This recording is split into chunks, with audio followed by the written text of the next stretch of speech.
ମୁଁ ତୁଳସୀ ମାଲିକକୁ ଏଇଆ କହିବାକୁ ଚାହୁଁଛି, ନାଣ୍ଡୁ ବାବୁଙ୍କୁ, ଆପଣ ଯଦି ପଇସା ଯଦି ଫେରେଇ ନେଇଥାନ୍ତେ ମୁଁ ଠିକ୍ ଭାବିଥାନ୍ତି, କିନ୍ତୁ ଯଦି ମାଡ଼ଟା ମାରିଲେ ସେଇଟା ଆପଣ ପାଇଁ ଭୁଲ ହେଇଗଲା।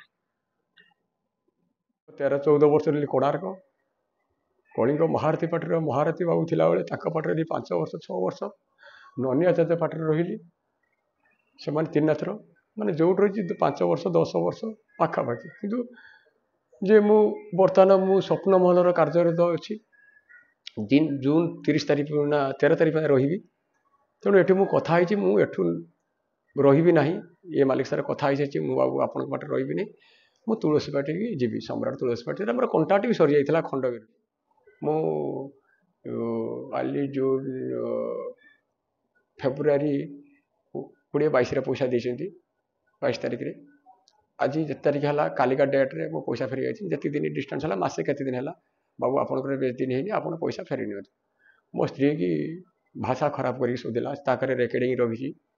ପ୍ରତିବଳ ସାମନ୍ତ, ଟୁଟୁବଳ, ପାକୁ ବାବୁ, କୋଣାର୍କ ମାଲିକ ସବୁ, ଆଉ ଆମର ନନି ଆଚାର୍ଯ୍ୟ, ଆଉ ପ୍ରଦୀପ ମହାରଥୀ, ଆଉ ଏବେ ବି ରହିଛି ଆମର ପ୍ରମୋଦ କୁମାର ସ୍ୱାଇଁ, ଯେଉଁ ସ୍ୱପ୍ନମହଲ ମାଲିକ।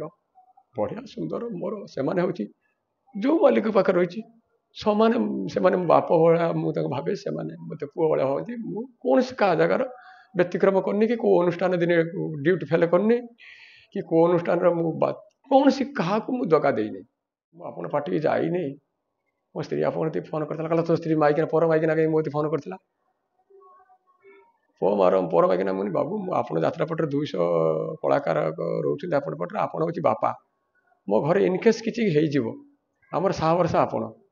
ସେ ମୋ କତିକି ଫୋନ୍ କରିବେ, ନହେଲେ ତୁମ କତିକି ଫୋନ୍ କରିବେ। ମୋର BPL ଚାଉଳ ପାଉଛି, ମୋର ଜୀବନ ଶାନ୍ତି। ମୁଁ ମୋଟର ସାଇକେଲ ଚଲେଇ ଶିଖିନି, ମୋବାଇଲ ଧରି ଶିଖିନି, ପାଠ ପଢ଼ି ଜାଣିନି। ମୁଁ ଗୋଟେ ଅତି ନିରୀହ ପିଲା।